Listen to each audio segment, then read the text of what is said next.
पुस्तकालय की ऊंची खिड़कियों से धूप की किरणें आती हैं, जो पुरानी किताबों की कतारों को रोशन करती हैं। एक युवा इतिहासकार एक लकड़ी की मेज पर तल्लीन बैठा है, जो पूरी तरह से एक पुरानी चमड़े की बंधी हुई किताब के पन्नों में खोया हुआ है। उसकी उंगलियां फीकी स्याही को छूती हैं। उसके अंदर उत्साह की भावना उमड़ती है, क्योंकि वह भूली हुई कहानियों को उजागर करता है। अचानक उसकी आंखें फैल जाती हैं। पाठ के भीतर छिपे एक रहस्योद्घाटन से चौंक जाती हैं। वह अचानक ऊपर देखता है। उसकी निगाह सीधे भेदती है, चौथी दीवार को तोड़ती है। आश्चर्य और जिज्ञासा के मिश्रण के साथ वह एक आश्चर्यजनक ऐतिहासिक जानकारी साझा करता है। क्या आप जानते हैं कि अंग्रेजी वर्णमाला का एक अक्षर 200 वर्षों के लिए हटा दिया गया था? हाँ, वह अक्षर जी था।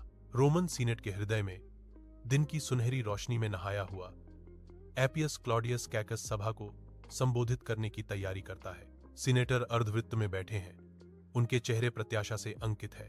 एपियस क्लॉडियस कैकस अटूट विश्वास के साथ घोषणा करते हैं, ये जेड एक ग्रीक अक्षर है और लैटिन भाषा में इसकी आवश्यकता नहीं है, इसे हटाओ। सहमति में आवाजों का एक कोरस उठता है। सीनेट सदस्य अपनी स्वीकृति में एकजुट होते हैं। एक पत्र का भाग्य अधर में लटका हुआ है, क्योंकि सीनेट सदस्यों की आवाजें उनकी सहमति की गूंज करती हैं। इतिहास एक कलम की नोक से बदल जाता है, क्योंकि अक्षर झ को हटा दिया जाता है और एक नया अक्षर जे उसकी जगह लेता है।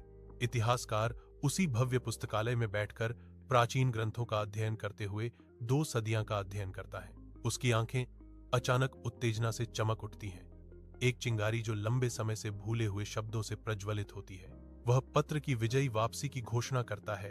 रोमन ने फिर से ग्रीक शब्दों का उपयोग करना शुरू कर दिया, इसलिए जेड की आवश्यकता फिर से महसूस हुई और 200 साल बाद जेड वापस आ गया, वर्णमाला के अंत में रखा गया।